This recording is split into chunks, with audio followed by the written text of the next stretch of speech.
Números inteiros. Os números inteiros compreendem os números naturais, que são os números positivos, inclui o zero e inclui os números negativos. O seu símbolo é a letra Z. Se eu for representá-los numa reta, então eu tenho aqui uma reta que à direita vão para os números positivos, então eu vou em direção a mais infinito, e para a esquerda eu vou em direção para os números negativos, então eu vou em direção a menos infinito. No centro eu tenho o zero, número zero. Então à direita eu represento os números positivos e vai embora, né? E para a esquerda, os números negativos.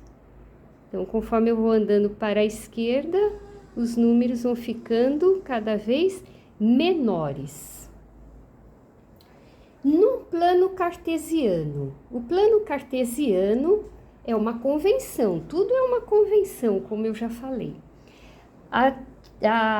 Aqui a reta que fica na horizontal é chamada de X. Poderia colocar qualquer outra letra que eu queira colocar. Por exemplo, se eu estou em algum problema de física, eu posso colocar tempo e velocidade, tempo e espaço, e assim por diante. Então, qualquer representação que eu queira colocar. Geralmente se coloca a letra X. E aqui na vertical, Y, correto? Então, o encontro dessas duas retas é o zero. É o zero. Então, novamente, para a direita eu tenho números positivos, olhando somente para a reta X, eu tenho os números positivos.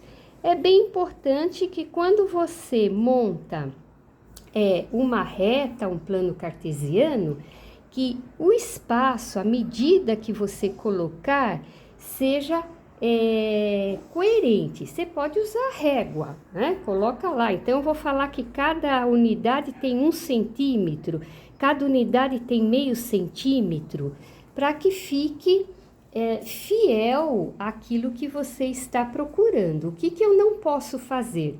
Por exemplo, eu falo que aqui é 1 e aqui no 2 eu falo que é 15. Depois aqui eu falo que é o número 50. Aí não é coerente, né? Então, esse espaço, se eu estou falando que aqui tem uma unidade, então eu tenho que seguir sempre com uma unidade para o mesmo intervalo. Então, voltando aqui, então se aqui eu tenho os números positivos, à esquerda eu tenho os números negativos.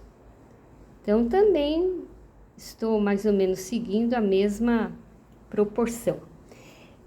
E essa reta foi pega e colocada para vertical, quando você olha para a sua frente, na vertical, né? Se eu olhar para um prédio, eu estou olhando números na verticais, correto? Se eu olhar para a rua, se eu estou de pé, né? Se eu olhar para a rua, eu estou olhando para X, para o horizontal. Então, aqui também tudo convenção. Para cima são números positivos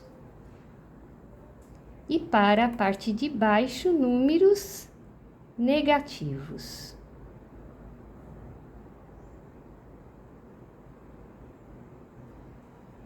Então, o que eu posso ser feito aqui, né, a princípio?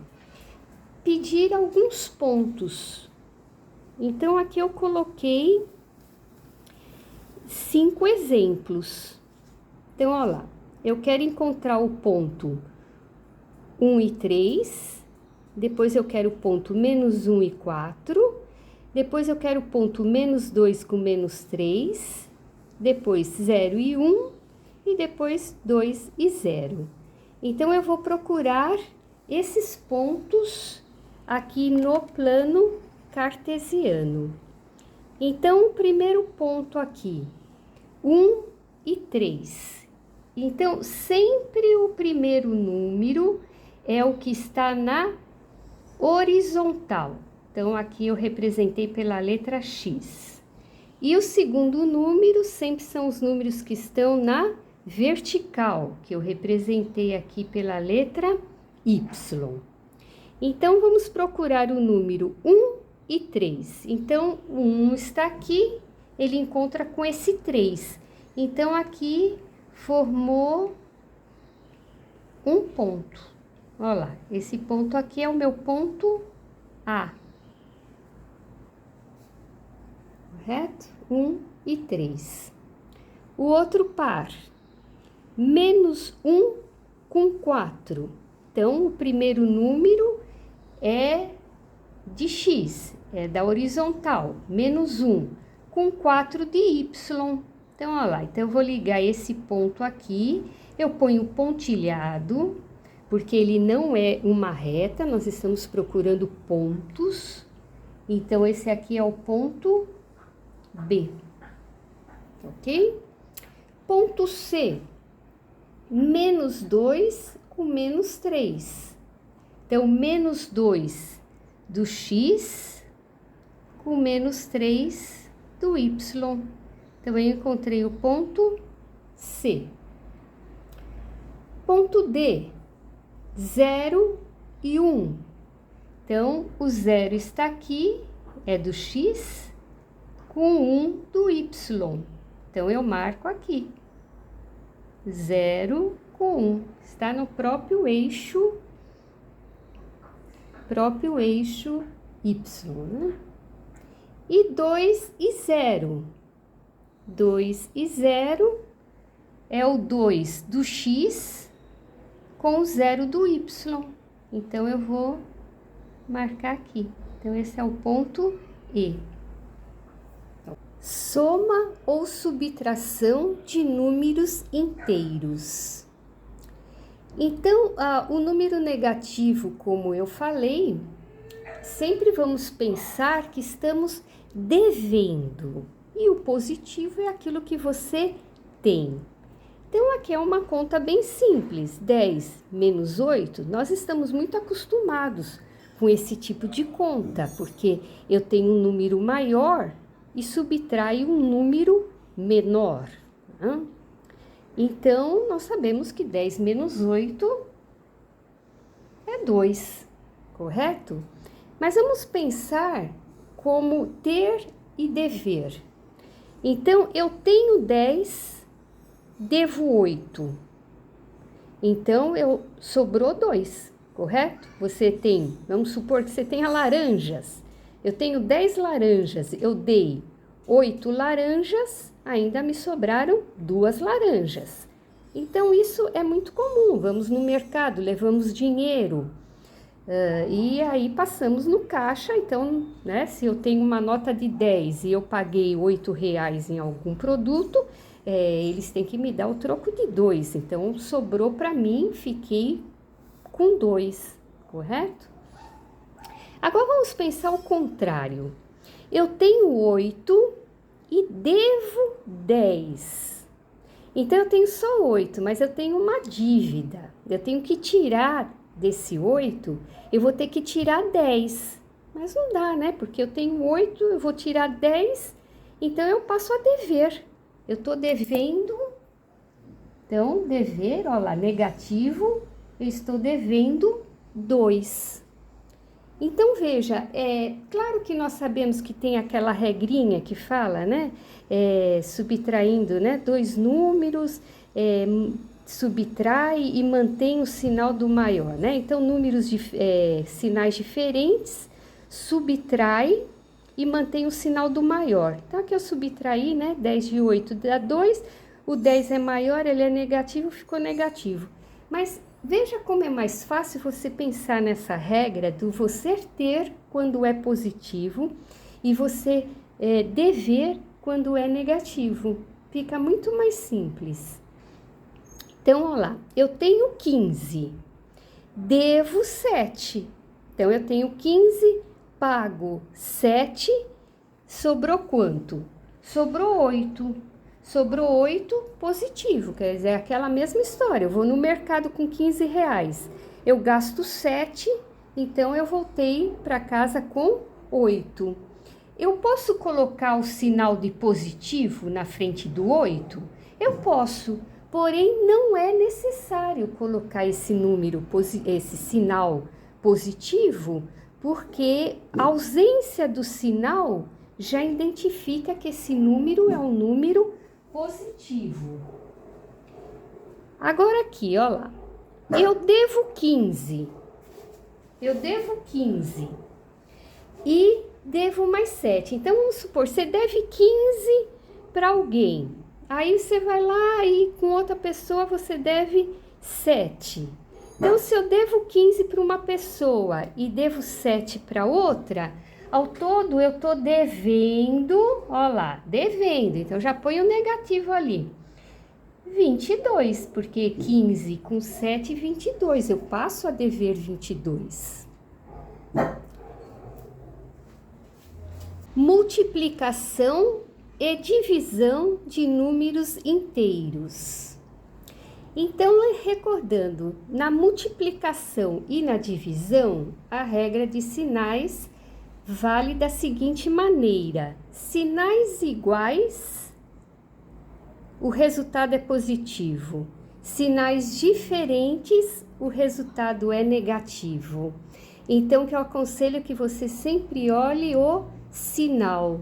Já coloca o sinal que vai ser da operação, porque depois essas operações, elas vão complementando, vão ficando maiores, né? Viram expressões numéricas. Então, vai ter multiplicação misturado com divisão, misturado com subtração e adição. Então, encontrou uma multiplicação ou uma divisão, já aplica a regra do sinal referente ao caso. Então, esse primeiro aqui, letra A, 2 vezes 3. Isso é o que a gente já conhece, já sabe, né? Então, dá 6. São dois números positivos, o resultado é um número positivo. Menos 2 vezes 4. Aqui também eu quero chamar a atenção que eu coloquei a multiplicação com um pontinho. Poderia ser um X, aqui poderia ser aquele, né, um xizinho, poderia, ok? Mas geralmente o X começa com X, depois mudam para o pontinho, então já coloco direto o pontinho. A mesma coisa eu fiz aqui na divisão, né? Eu coloquei o traço aqui da divisão, 2 pontos com esse traço no meio, depois só se usa os 2 pontos, então o restante eu coloquei com 2 pontos. Então, aqui, menos 2 vezes 4. Então, olha lá, menos com mais, menos. Porque aqui é uma multiplicação. Então, já coloquei o sinal. Agora, eu penso na multiplicação. 2 vezes 4, 8. Olha lá, aqui apareceram 2 sinais iguais. Eu coloquei o negativo entre parênteses. Poderia colocar, geralmente, depois do ponto de multiplicação ou de divisão, se o número é negativo, ele pede um parênteses, senão ficaria confuso. Será que aquele ponto tá lá mesmo? Colocaram por engano, porque tem um sinal ali? Então, geralmente, né, depois de uma divisão ou multiplicação, se o número é negativo, coloca-se parênteses. No começo eu poderia ter posto? Também poderia, né? Poderia colocar, aqui no exemplo de baixo eu coloquei.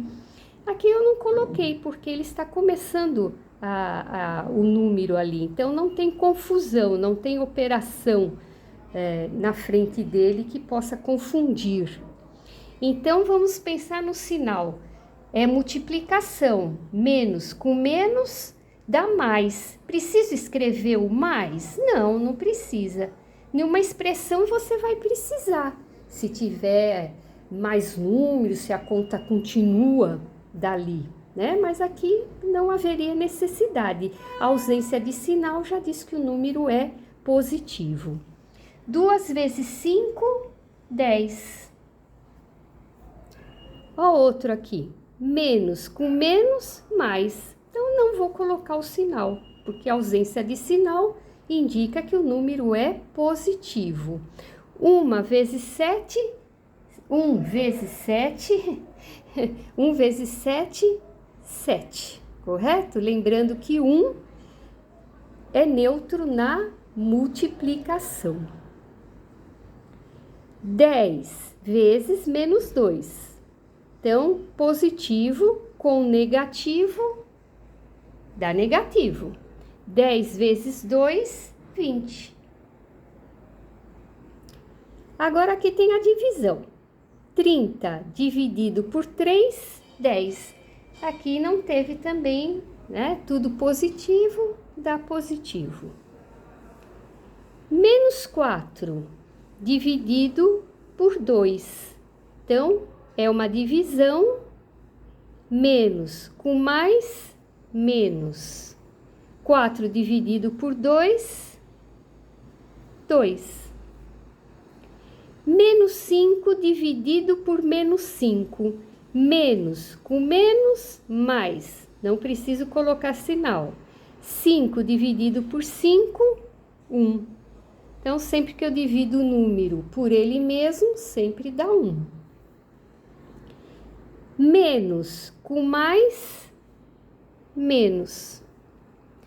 10 dividido por 1, 10. Lembrando que 1 é neutro na divisão. 0 vezes menos 32. 0 vezes qualquer número sempre dá 0. Então, se você tem dúvida dessa operação de números inteiros na multiplicação ou na divisão, escreva nos comentários. Esses exercícios é para você. Dê um print na tela, resolva e na próxima aula vamos corrigir. Esses exercícios são para você. Resolva e na próxima aula vamos corrigir. Esses exercícios são para você. Faça um print, resolva e na próxima aula vamos conferir.